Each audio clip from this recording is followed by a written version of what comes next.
Hi friends! Welcome back to my channel. It is day 7 of VEDA.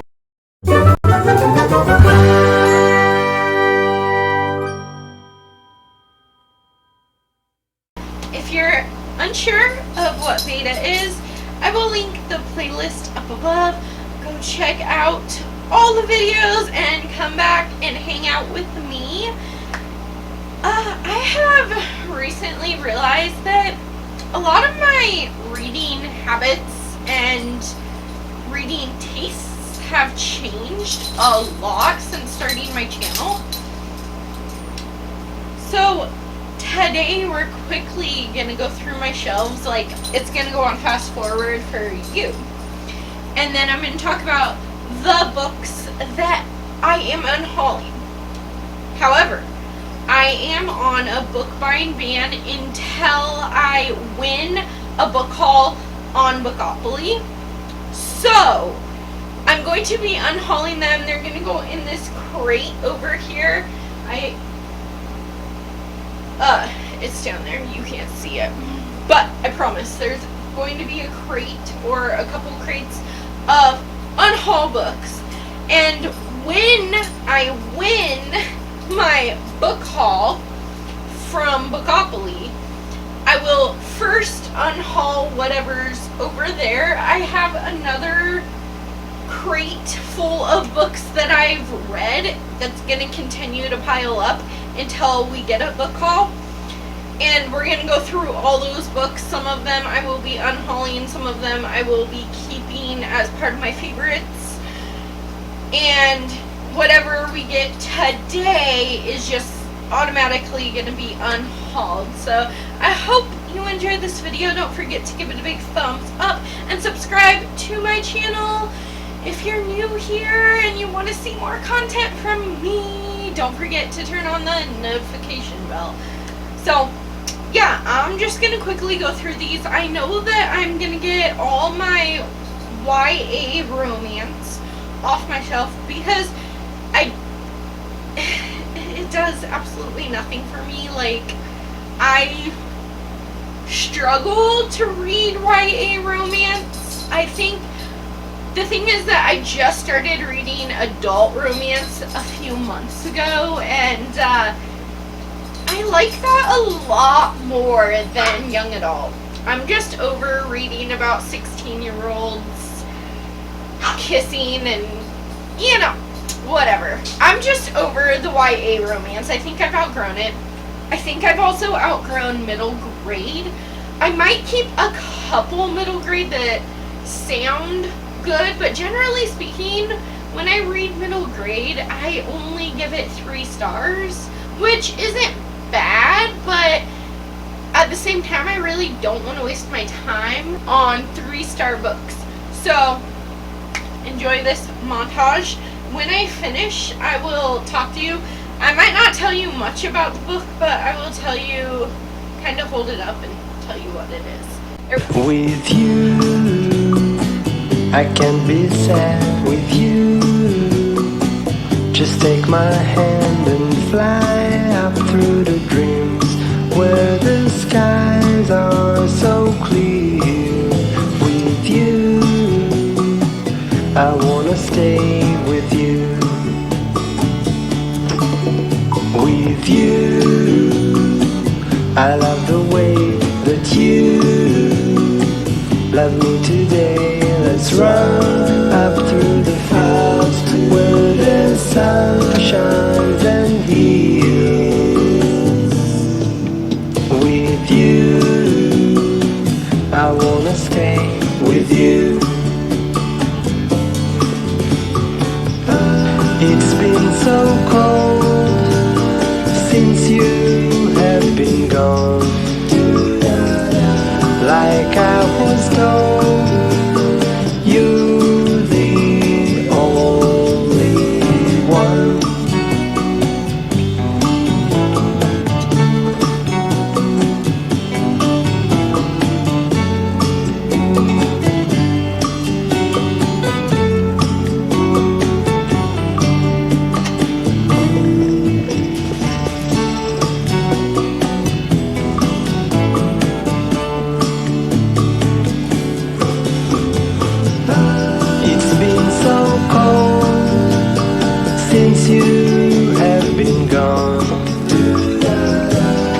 like I was told. You're the only one I can't be sad with you.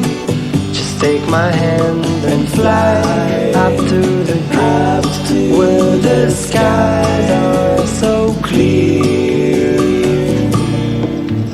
With you, I wanna stay with you. I wanna stay with you. I wanna stay with you.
I didn't think I would have this many to unhaul, but it makes me very proud of myself.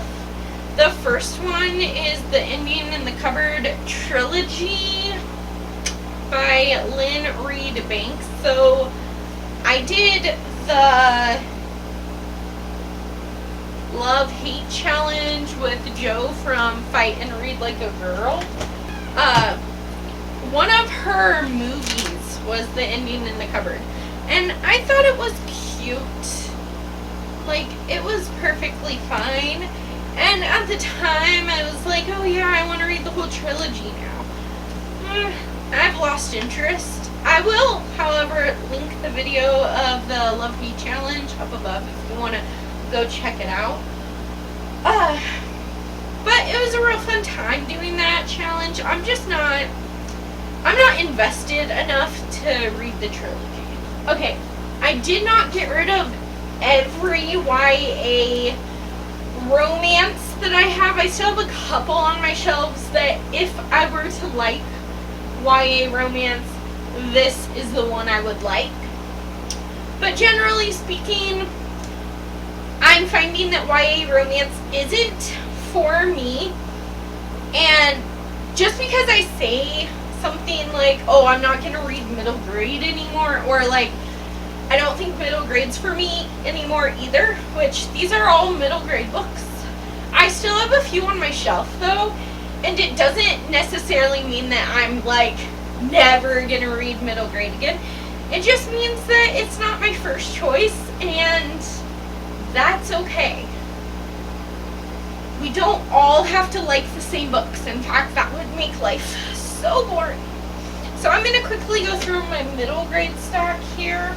I still have about 5 or 6 middle grade on my shelf that I do want to read eventually. The first one that I'm getting rid of though is The Haunting of Sunshine Girl by Paige Mackenzie. This is a ghost story. I actually have read this one. It was fine. It didn't scare me, but I'm not the intended audience. It was a perfectly fine ghost story. Okay, and most of the middle grade, I believe, is going to be going to my friend Michael because she has 4 little ones at home who would love to get their hands on my books. But they seriously are huge readers. I'm so impressed with them. So that is who I'm going to see. You know, I'm going to ask Michael if her kids want any of those books. And then from whatever's left, I'm going to ask Amanda and Michael if they want any, and I will just send it to them. I have 2 Allie Carter series.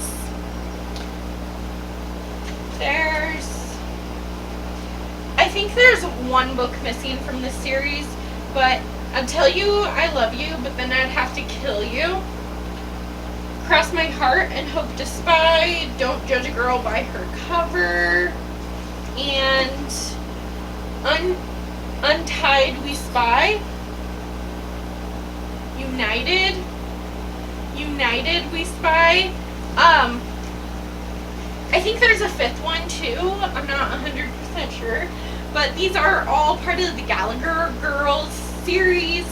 It's this fun series about this like girl academy that teaches girls how to be spies, and it's really cute. I have read this one.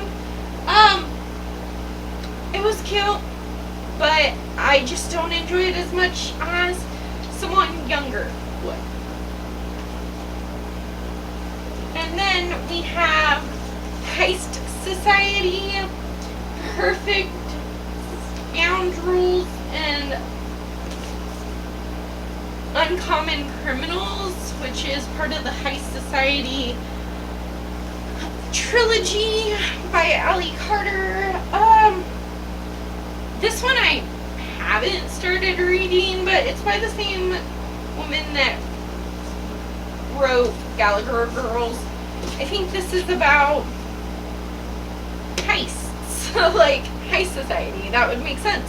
So I think it's these group of misfits that try to pull off a heist. Then there's Pax by Sarah Pennypacker. This one's super cute, but I never got invested to finish it. I started it, and plus it has deckled edges, and I don't like deckled edges, so just another reason to unhaul it. And then The Castle in the Mist by Amy Efron. I started this for a try a chapter tag. It was cute. I enjoyed the first couple chapters, but it's not something that I ever think about or I'm like, oh yeah, I gotta finish that book. And I'm not going to. Then there's Tomorrow Girls by Eva Gray, Behind the Gates, and Children of the Lamp by P.B. Horror. They're both series, I believe. This one's like a dystopian future where the girls have to team up and kick some butt. Sounds good. Children of the Lamp is like the adventure begins with a wish. I think it's a retelling of Aladdin or something like that. I'm just gonna start talking about them. So this is Zombie by Darren Shane. I was really in the mood for a zombie book, and I thought that I wanted a horror zombie book, but this is terrible. It's not terrible. I just thought that it was very gruesome, and I couldn't really get into it. I read, it's such a short book though, and I literally read 110 pages, and it's only like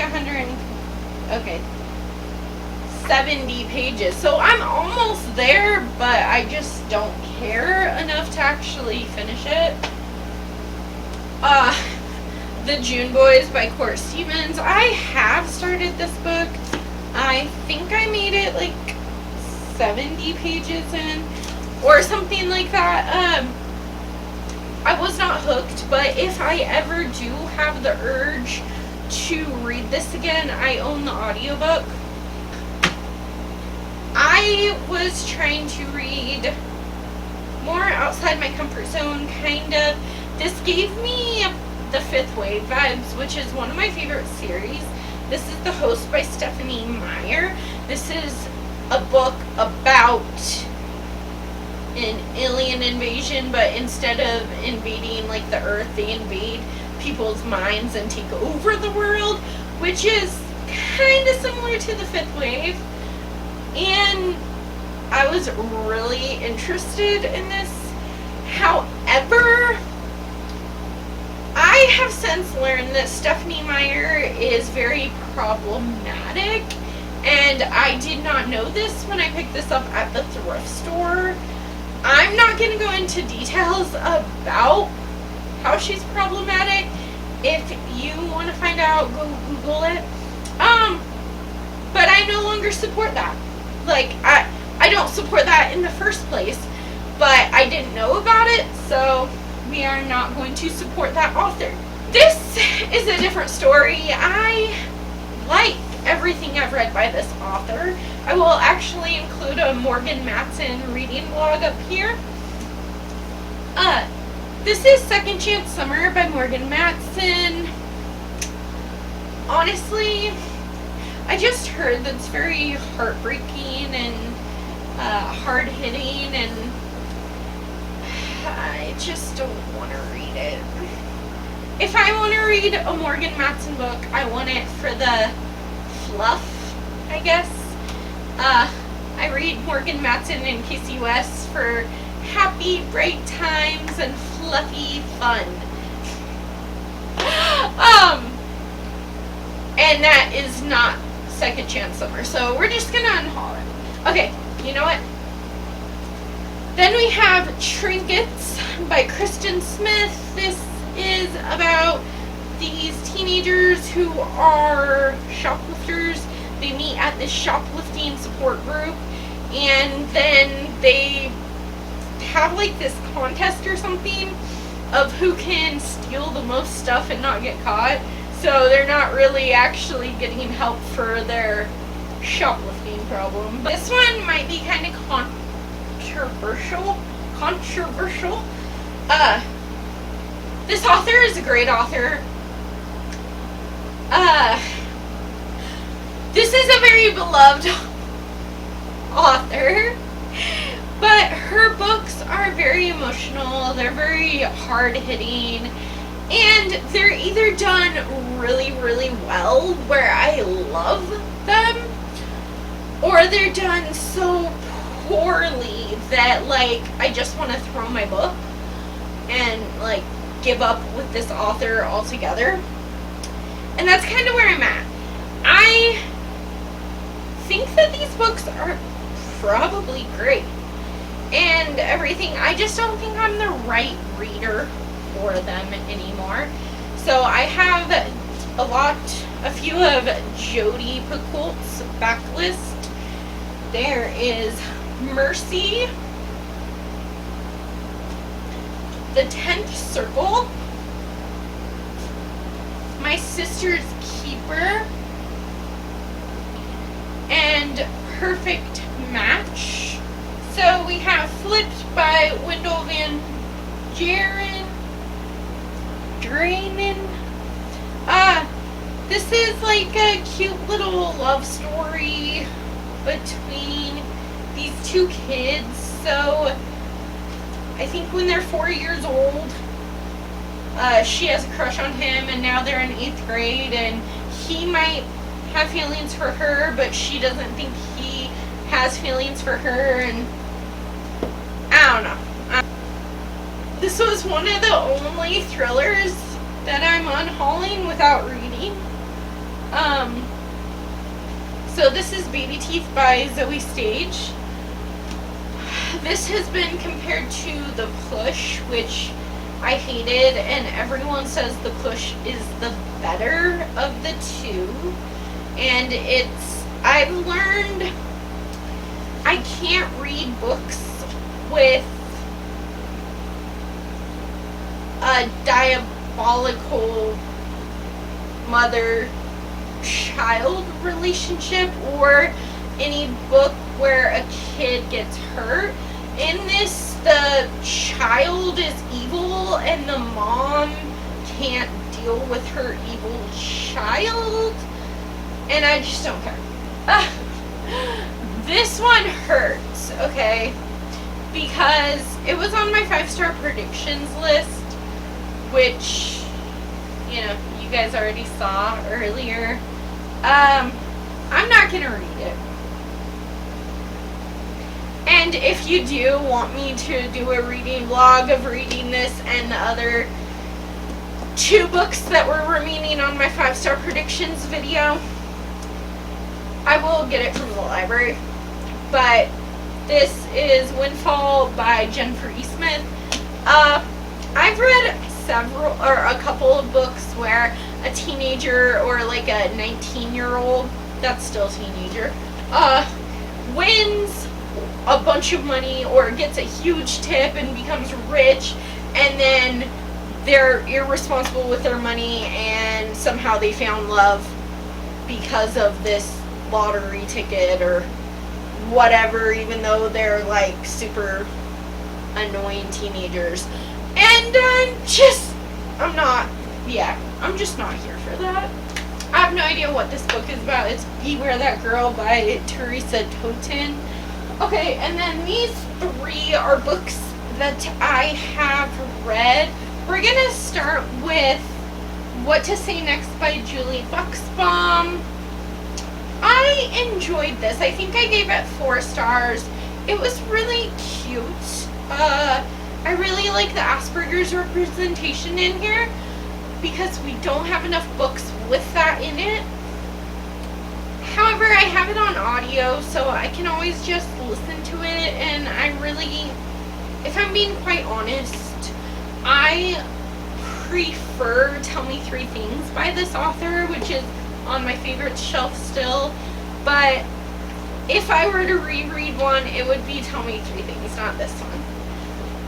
And then these 2, so let's start with A Walk to Remember by Nicholas Sparks. Now, this book has a special place in my heart. Like, I connect to this book like no other book. And I connect with Jamie on so many levels. Like, I adore this book, and I know people are gonna say Nicholas Sparks, you know, he's overrated or overhyped, and you know what, I agree with you, but A Walk to Remember is by far his best book. Maybe it's just me because I connect with Jamie, because in this book, Jamie has cancer. I'm a cancer survivor, and she makes like a bucket list of things to do, and she makes Landon promise not to fall in love with her, but she'll tutor him. And yeah, it's so, you know what, I'm sorry, but I'm keeping this. I guess I'm a little bit attached to it, because what I was thinking was, like, if I really wanted to relive it, that I would watch the movie, and that is probably accurate. I don't think I've reread this in a very long time, but I'm sentimental, and it has a very special place in my heart, so I'm gonna actually keep that one. Okay, this one I have read, though. This is The Red Pencil by Andrea Davis Pinckney. I love this book. It's told in verse, so it's a very quick read. However, I don't see myself rereading it anytime soon. It's a middle grade, very adorable. Hits you right here and it'll make you cry, or at least it made me cry. Rid of Kill Creek by Scott Thomas. It's a haunted house book. I was going to read it for a video. That video is no longer going to happen because it just too many time constraints, too many things going on all at once. I started this project in June, and then my dad got really sick, and, you know, just things in my personal life happened, and I was trying to read this book. I tried. I made it like 50 pages in. Let's see. Yeah, I made it 54 pages in, and I was not liking it, and that video is just not going to happen, so I'm just going to call it quits. And then these are my YA romances, minus the one on the bottom. Let's start with this one. So this is Just Like Heaven by Mark Levy. I love the movie, or at least I did when I watched it years ago. I haven't seen the movie in so long, and like, I don't care.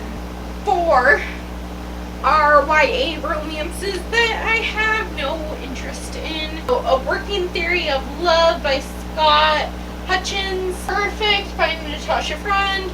This is not a romance. I don't know if it's a romance, but it's about this girl who has an eating disorder, and then she gets sent to this like group therapy for people with eating disorders, and it seems like something that's going to be very hard-hitting and all that kind of stuff. I think that she meets a boy in group that makes her see that maybe she shouldn't, that maybe she should try and turn her life around, something like that. I made it like 80 pages, and I'm just not interested. The Upside of Falling by Alex Light. YA romance, don't care. And lastly, It's Not You, It's Me by Allison Rushby. I'm sorry to be so negative in this video, but I actually feel amazing that I got rid of all those books. So you cannot tell, but on this shelf right to the side, that one has a ton of room, and the one behind you, this one, I didn't make too much room because, like I said, thrillers are my favorite, and those are thrillers. That is nonfiction. So thank you so much for hanging out with me on day 7 of VEDA. Don't forget to hit that big thumbs up button and subscribe to my channel so you don't miss a single day of VEDA or any of my other videos.